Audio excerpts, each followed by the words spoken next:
का हमारा विषय है पापांकुशा एकादशी कब है।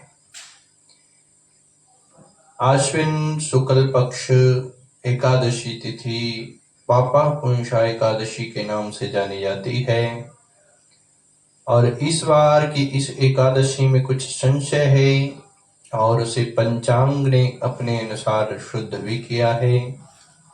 जैसा कि सब जानते हैं कि शास्त्रों में 3 प्रकार की एकादशी का वर्णन आता है, एक विद्धा, एक शुद्धा, एक वृद्धा। शुद्धा एकादशी जो सूर्योदय काल से शुरू हो उसे शुद्धा एकादशी कहा जाता है और विद्धा जो दशमी से युक्त हो, सुबह सुबह दशमी सूर्योदय के समय और उसके बाद एकादशी तिथि प्रारंभ हो जाए तो उसे विद्धा एकादशी कहते हैं। और फिर तीसरी वृद्धा एकादशी जो 2 दिन सूर्योदय को छुए उसे वृद्धा एकादशी कहा जाता है। शास्त्रों के अनुसार हमें गृहस्थियों को विद्धा एकादशी तिथि का व्रत नहीं करना चाहिए, पर कुछ परिस्थितियों में शास्त्रों ने ही हमें इसकी अनुमति भी दी है। आइए इस पंचांग के अनुसार आपको इस विषय के बारे में बताते हैं। पंचांग में लिखा गया है और शास्त्रों के बारे में भी लिखा गया है कि धर्म सिंधु के अनुसार एकादशी तिथि मुख्यतः 2 प्रकार की मानी गई है, जैसा कि आपको बताया। आगे चलते हैं तो कहते हैं प्राय अधिकांश शास्त्रों में दशमी से युक्ता एकादशी का व्रत ही करने का निषेध माना गया है, जो कि विद्या एकादशी होती है।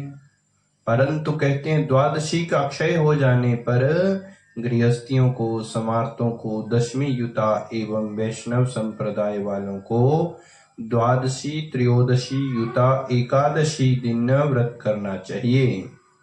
इस संबंध में पद्म पुराण का वाक्य है कि एकादशी द्वादशी च रात्रि शेषे त्रयोदशी त्रयस्पृकः तदहोरात्रं नोपोषयम् तत्सुतार्थिभिः।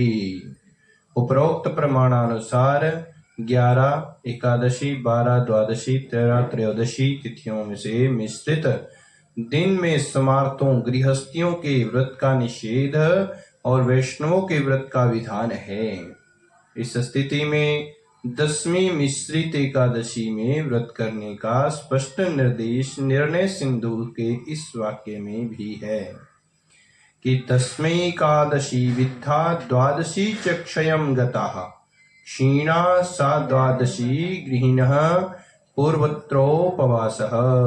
अतः शास्त्रों में प्रकारांतरेण समार्तों को सूर्योदय वेदवती दशमी के दिन एकादशी व्रत करने की आज्ञा दी है, जो कि कण्व स्मृति के अनुसार सामान्य नियम अरुणोदय वेलायाम दशमी संयुता यदि तत्रोपोषाय द्वादशी स्यात् त्रयोदश्याम तो पारणम के विरुद्ध है।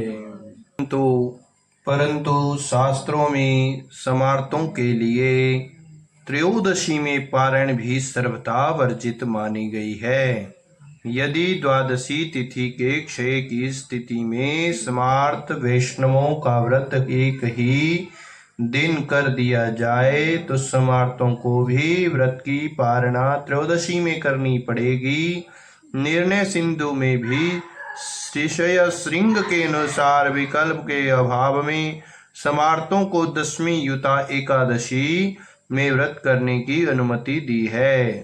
पारणा हे न लभ्येत द्वादशी कलयापि चेत तदानीं दशमी विद्यापि पोषयि एकादशी तिथि। इस प्रकार उपरोक्त शास्त्र विवेचन से स्पष्ट है कि द्वादशी तिथि का क्षय होने के कारण ही समार्तों गृहस्थियों का पापांकुशा एकादशी व्रत 13 अक्टूबर 2024 ईस्वी को तथा वैष्णव का एकादशी व्रत 14 अक्टूबर 2024 ईस्वी को लिखा गया है। जो कि 10वीं से युक्त एकादशी का व्रत इस बार करने के लिए पंचांग ने कहा है। जय श्री कृष्णा। अच्छा लगे तो वीडियो को लाइक करें और शेयर करें एवं हमारे चैनल को सब्सक्राइब करें। जय श्री राधे।